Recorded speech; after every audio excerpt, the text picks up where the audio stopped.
샬롬. 반갑습니다. 어떻게 한 주간도 평안하셨습니까? 지난주 혹시 한 주간 동안 하나님을 피하며 사셨습니까? 아니면 하나님의 얼굴을 구하며 사셨습니까? 저는 하나님 얼굴을 살려고 정말 열심히 부단히 노력했는데 때로는 하나님 얼굴을 피하고 싶은 그런 위기의 순간이 굉장히 많았습니다.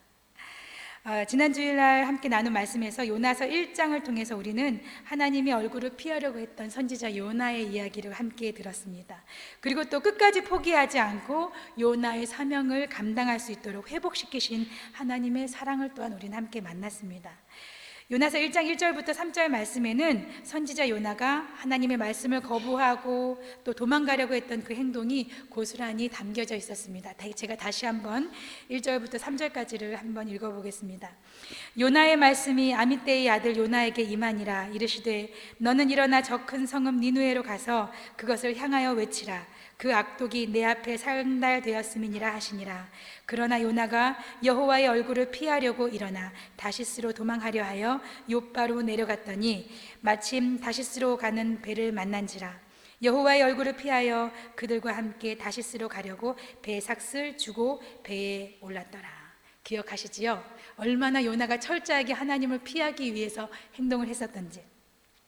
그러나 은혜의 하나님은 이러한 요나, 불순종한 사람에게 다시 기회를 주시기를 원하셨습니다. 그래서 하나님의 얼굴을 피한 요나를 위해서 친히 큰 물고기까지 예비하셔서 요나를 다시 살려주셨습니다. 자, 그렇다면 그 큰 물고기를 통해서 다시 생명을 구한 요나 선지자는 어떻게 되었을까요? 오늘 본문 3장 1절부터 3절까지의 말씀을 제가 다시 한번 읽어보겠습니다. 1장 1절부터 3절까지 금방 읽어드렸는데 그 말씀과 무엇이 좀 달라졌는지 한번 비교해서 들어보시기 바랍니다. 여호와의 말씀이 두 번째로 요나에게 임하니라. 이르시되 일어나 저 큰 성읍 니느웨로 가서 내가 네게 명한 바를 그들에게 선포하라 하신지라. 요나가 여호와의 말씀대로 일어나서 니느웨로 가니라. 니느웨는 사흘 동안 걸을 만큼 하나님 앞에 큰 성읍이더라. 어떻게 조금 다른 내용이 있었습니까? 네.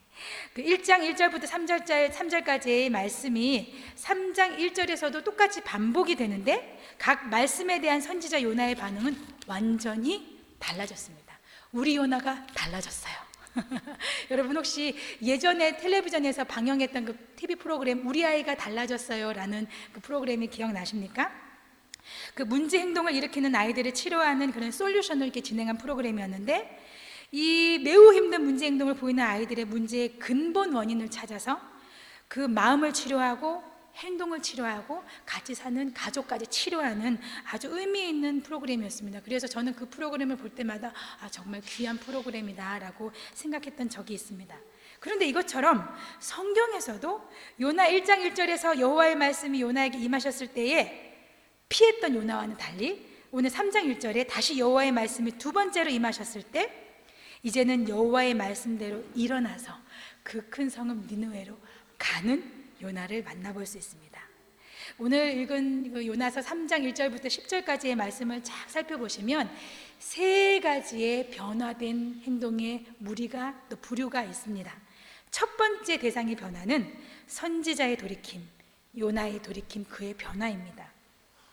1장에서 금방 말씀드린 것처럼 여호와의 얼굴을 피하여서 사명을 감당하지 않았던 요나가 여호와 하나님의 그 구원, 큰 물고기를 통해서 구원을 경험하고 난 다음에 3장에서는 여호와의 말씀에 따라서 말씀하신 곳으로 갑니다. 곧 말씀에 순종합니다. 하나님 말씀에 대한 태도가 완전히 달라진 요나입니다. 그 요나의 태도를 통해서 요나가 얼마나 변화되었는지를 우리는 알 수 있습니다. 그렇다면 두 번째 대상의 그 변화는 누구의 변화일까요? 큰 성읍 니느웨의 백성의 변화, 그들의 돌이킴입니다. 자, 요나가 심판의 메시지를 막 외쳤습니다. 타락한 성읍 그 니느웨 백성들의 반응이 어땠을까요? 오늘 본문 3장 5절에서 9절까지의 그 행동의 변화들이 나타나는데 제가 그 5절부터 9절까지의 말씀을 띄워주시면 제가 요약해서 제가 말씀을 드려보겠습니다. 5절에는 이렇게 말하겠습니다. 니느웨 사람들이 하나님을 믿고 금식을 선포하였습니다. 그리고 자신들이 입던 모든 옷을 벗어버리고 회개의 옷, 베옷을 입습니다. 그리고 6절에는요 어떻게 하냐면 그 소식을 듣는 왕까지 자신의 그 화려한 보좌에서 내려옵니다. 자신의 화려한 옷을 다 벗어버리고 본인까지도 베옷을 입고, 그리고 회개할 때 쓰였던 그 잿더미 위에 앉습니다. 그리고 7절은 어떻게 되냐면 그 왕과 위정자들이 함께 다 같이 선포하는데, 모든 백성에게 모든 사람이나 짐승 모두가 아무것도 입에 대지 말고 아무것도 마시지도 말고 전체 금식을 선포합니다.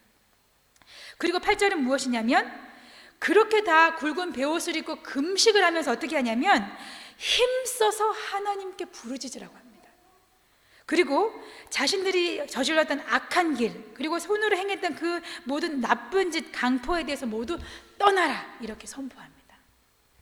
그러니까 자신들이 정말 화려했던 그 옷들 다 벗어버리고 굵은 베옷을 입고 잿더미 위에 앉아서 아무것도 먹거나 마시지도 말고, 그리고 자신들이 지금까지 저질렀던 모든 죄에서 돌이켜 떠나고 난 후에 그리고 하나님께 부르짖으라고 했습니다. 그렇게 했을 때에 그 왕이 뭐라고 하냐면 9절입니다.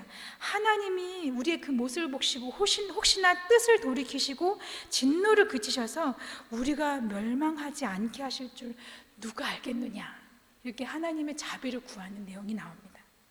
저기 니느웨의 모든 백성, 모든 사람들은 왕으로부터 시작해서요 하나님 앞에 철저히 회개합니다. 그들의 악한 삶에서 완전히 돌아서지요. 그러면서 하나님의 은혜와 자비를 구합니다. 자기들의 행동, 이 모든 것을 했기 때문에 당당히 용서해 줄 것이 아니라 이렇게 했으니 하나님께서 혹시나 우리에게 자비를 주시지 않겠는가, 그런 하나님의 철저한 은혜를, 자비를 구합니다. 선지자 요나의 외침에 백성들이 한 반응은요, 솔직히 말하면 하나님이 선택했던 그 이스라엘 백성들의 회개의 모습보다 더 철저한 모습 같습니다. 왜냐하면 제가 열왕기하 17장 22절 23절을 그냥 읽어보겠습니다. 이 이스라엘 사람들이 어떻게 멸망했는지를 제가 한번 읽어보겠습니다. 열왕기하 17장 22절 23절입니다. 이스라엘 자손이 여로보암이 행한 모든 죄를 따라 행하며 거기서 떠나지 아니하므로 여호와께서 그의 종 모든 선지자들 통하여 하신 말씀대로 드디어 이스라엘을 그 앞에서 내쫓으신지라. 이스라엘이 고향에서 아수르로 잡혀가서 오늘까지 이르렀더라. 특별히 여기에 있는 멸망한 이스라엘은 북이스라엘을 얘기하는데 아수르에 멸망합니다. 그 아수르의 수도가 바로 니느웨입니다. 회개했던 니느웨의 백성들이 하나님 앞에 철저하게 회개하는 모습과 하나님의 백성이라고 생각했던 이스라엘 사람들이 철저히 타락했던 모습은 너무나 상반된 행동의 변화를 볼 수 있습니다. 이방인에게도 불구하고 하나님 앞에 철저히 참된 회개를 하는 니느웨의 백성들의 돌이킴은요 정말 대단한 그 하나님 앞의 모습이었습니다. 그리고 세 번째 대상의 변화는 바로 하나님의 돌이키심, 하나님의 변하셨습니다. 요나서 3장 10절엔 이렇게 이야기합니다. 하나님이 그들이 행한 것 곧 그 악한 길에서 돌이켜 떠난 것을 보시고 하나님이 그 뜻을 돌이키사 그들에게 내리리라고 말씀하신 재앙을 내리지 아니하시니라. 아멘. 하나님이 철저히 돌이키셨습니다. 뜻을 돌이키셨습니다. 심판하기로 결심하신 하나님이 그 엄청나고 더럽고 추악한 죄 때문에 심판하라고 하셨는데요, 이 죄에서 돌이킨 그 철저하게 회개하는 그 백성들의 모습을 보시고 그들의 형량, 그들의 형벌을 제로로 만드셨습니다. 더 이상 벌을 아예 주지 않기로 약속하신 겁니다. 우리는 이 구절에서 하나님의 한없는 자비하심 볼 수 있습니다. 우리는 반드시 죄의 대가를 받을 거라고 생각을 하잖아요. 나는 너무나 용서받을 수 없는 죄를 지었어, 이렇게 이야기하는 사람도 있어요. 내가 아무리 용서를 구해도 하나님이 이것의 죄는 용서 못 해주실 것 같아. 우리 스스로 하나님의 용서에 대한 의심이 있잖아요. 그런데 하나님은 그 의심마저도 완전히 내려놓게 하셔. 왜? 난 용서할 수 있어. 너희들이 하나님 앞에 철저히 회개하니, 그렇게 하나님 앞에 돌이켰니, 나는 완전히 용서할 수 있어. 이것을 니느웨 백성을 통하여서 하나님은 말씀하고 계십니다. 여기서 특별히 자비의 하나님은요, 그 뜻을 잠깐 살펴보면 자비의 자자는 사랑한다, 이 의미가 숨어 있고, 또 자비의 빗자는 불쌍히 여긴다, 이 의미가 숨어 있습니다. 여러분 혹시 마가복음 5장에 2,000마리 이상의 그 군대 귀신에게 이렇게 사로잡혀서 고통받던 그 거라사 광인, 혹시 그 이야기를 혹시 아십니까? 그때 예수님께서 너무나도 피곤함에 지쳐서 쓰러질 수도 있는데 그 밤 사경을 그냥 넘어서서 예수님이 그를 구출하러 가시는 내용이 나옵니다. 그때 예수님이 불쌍히 여겼었던 그 마음이 바로 오늘 나오는 그 자비, 그 불쌍히 여기신 것 같습니다. 그리고 또 누가복음 10장에 보면 선한 사마리아인의 비유를 혹시 아십니까? 어떤 유대인이 예배하고 이렇게 내려오다가 강도를 당하거든요. 거의 죽게 되었거든요. 제사장도 도망가고 레위인도 도망갔습니다. 다 하나님의 일을 하는 사람, 저 같은 사람, 그 사람조차 다 도망갔을 때에 이방인 사마리아인이 그를 불쌍히 여기서 그를 데리고 치료해주고 먹여주고 자기가 장사로 떠나가는 그 한 달 사이에 계속 치료해달라고 돈까지 줍니다. 그렇게 불쌍히 여긴 마음, 그것이 바로 오늘 나오는 그 자비, 그 불쌍히 여기심에 그 단어가 같이 상용되고 있습니다. 그리고 또 오늘 본문에서는 읽진 않았지만 본문 요나서 4장 11절 마지막에는 하나님의 이 마음이 나옵니다. 요나하고 싸우시면서 하나님을 이야기해 주신, 싸우는 건 아니죠. 요나가 막 항변할 때 하나님이 마지막에 이렇게 말씀하시는데요. 이 큰 성읍 니느웨에는 좌우를 분별하지 못하는 자가 12만 명이요 가축도 많이 있나니 내가 어찌 아끼지 아니하겠느냐 하시니라. 이렇게 하나님의 자비 하나님, 사랑의 하나님의 그 고백이 나와 있습니다. 즉 하나님이 그 뜻을 돌이키셔서 철저히 하나님 앞으로 돌아오는 백성들은 완전히 용서해 주신다라는 그런 사랑의 하나님, 자비 하나님의 의미가 숨어 있습니다. 자, 그렇다면 이 지금까지 세 가지의 대상의 변화, 선지자의 변화, 그 다음에 니느웨 백성의 변화, 그리고 하나님의 변화, 이것을 살펴보면서 우리는 요나를 3장까지만으로도 완벽한 스토리로 우리는 또 마무리할 수 있을 것 같습니다. 하지만요, 이 세 가지의 변화 중에서 완전하고 온전한 변화를 이루지 못한 부류가 있습니다. 바로 선지자의 변화였습니다. 요나의 변화였습니다. 요나가 변화를 하긴 합니다. 그런데 완벽하고 온전한 변화를 했다고 하기에는 약간 뭔가가 좀 이상합니다. 그 완벽한 변화가 이루어지지 않았는데 그 이유를 제가 세 가지 이유로 한번 설명해 보겠습니다. 첫 번째 이유는 큰 성읍 니느웨를 다 돌지 않았습니다. 오늘 본문 3장 3절 4절입니다. 3절 하반절부터 제가 읽어보겠습니다. 니느웨는 사흘 3일 동안 걸을 만큼 하나님 앞에 큰 성읍이더라. 요나가 그 성읍에 들어가서 하루 동안 다니며 외쳐 이르되 40일이 지나면 니느웨가 무너지리라 하였더니, 여러분 3일 동안 돌아다녀야 다 돌 수 있는 큰 성 니느웨를요 며칠 동안요? 하루 동안, 단 하루 동안 다녔습니다. 대충 돌았다는 거라고 생각하지 않으십니까? 외치기도 해야 되고 사람들을 보기도 해야 되는데 그렇게 하려면 3일 동안 충분히 해야 되는데 하루 동안 달리기도 힘들어요. 말할 수 없을 만큼 엄청나겠죠? 그런데 이것을 하루 동안 돌았다고 하는 것은요, 마지못해서 하기 싫은데 억지로 하긴 해야겠으니까 하나님이 물고기 뱃속에서 살려주셨으니 어쩔 수 없는 행동이었습니다. 그리고 또 요나가 온전하게 변화가 아니었다라는 두 번째 이유는요, 선지자가 하나님의 말씀을 백성에게 선포할 때 반드시 똑같은 유형의 선포가 있습니다. 무엇이냐면 하나님 말씀, 그 심판의 메시지와 함께 회개의 촉구, 무조건 무너질 거야 이것만 해서 끝나는 것이 아니라 그렇기 때문에 너희들은 하나님께로 돌아와야 된다, 회개해야 된다. 그게 바로 선지자의 사명이거든요. 선지자가 외칠 때 늘 일반적으로 항상 두 가지가 같이 따라오거든요. 그런데 요나는요 회개의 촉구가 없습니다. 곧 무너지리라, 40일이 지나면 무너지리라 이러고만 하루 동안 다닌 겁니다. 자, 요나는 왜 그랬을까요? 왜 그랬을까요? 그 악한 백성이 혹시나 자기 이야기를 듣고 회개할까봐, 혹시나 정말 회개할까봐. 요나는요 어찌 보면 이 부분을 통해서 하나님이 어떤 분이시라는지 그분의 성품을 이미 알고 있었던 것 같습니다. 자신의 죄를 자복하고 회개하는 자들에게 하나님은 분명 용서해 주실 것 같거든요.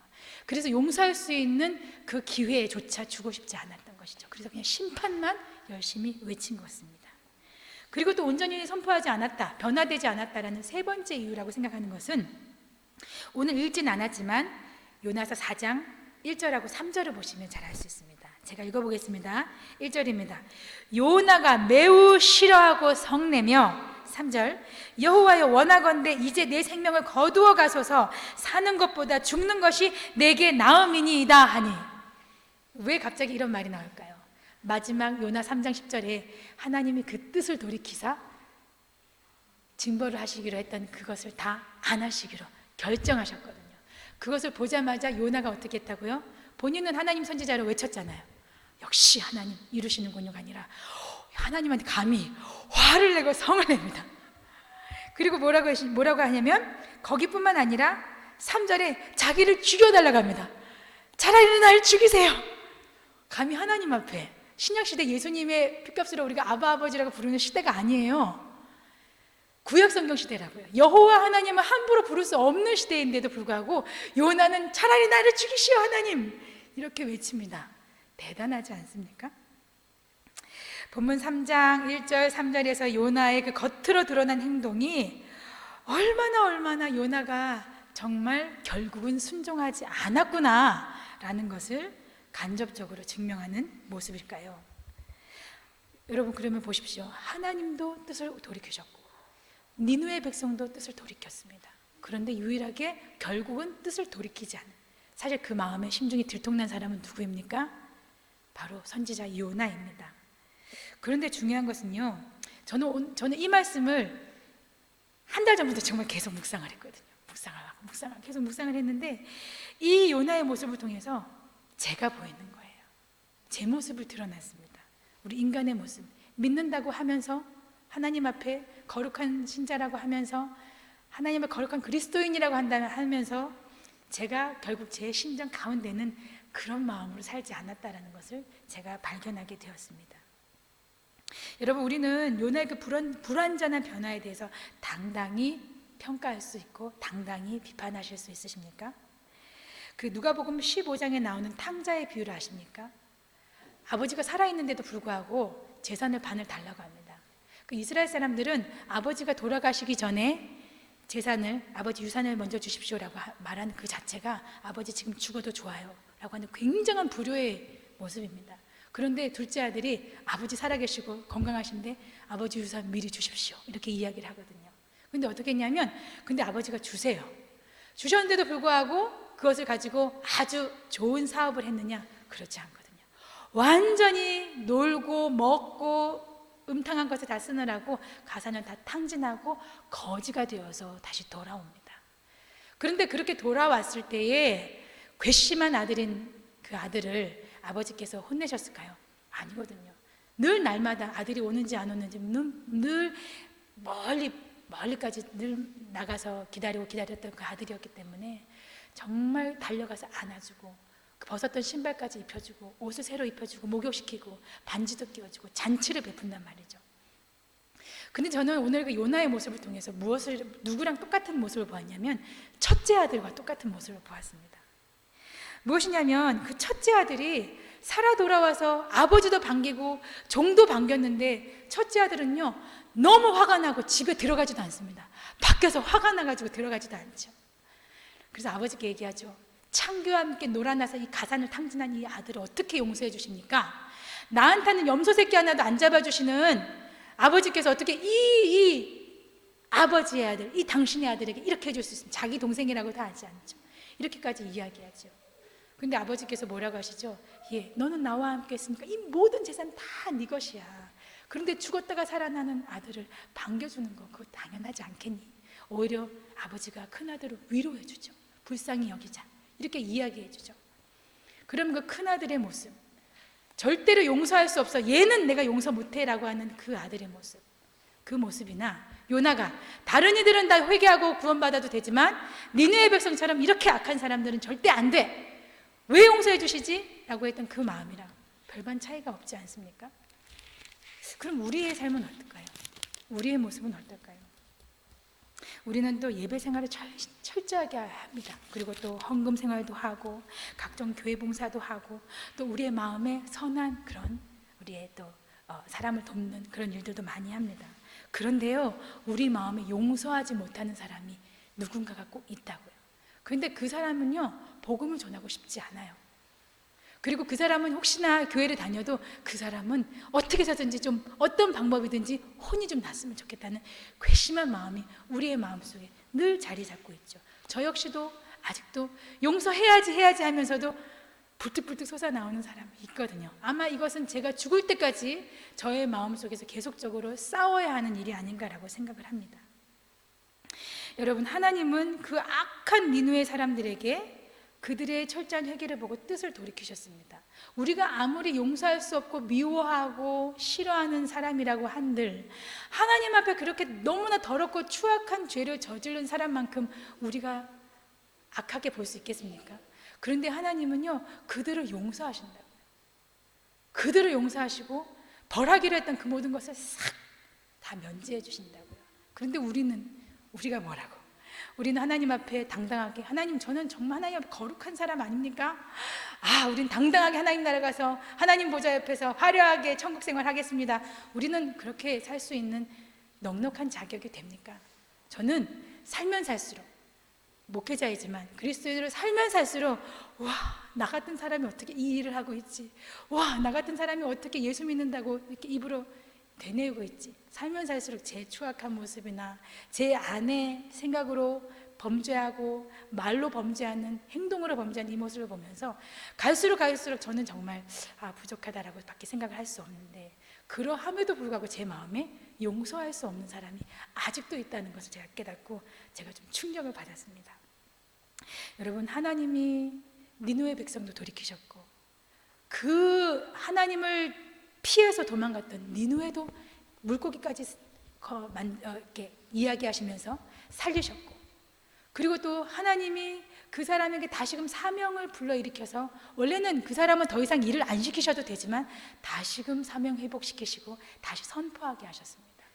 그렇다면 하나님은 우리에게 지금 무엇을 원하실까요? 너 하나님의 자녀니 내가 너로 인하여서 예수 그리스도를 십자가에 못 박았단다.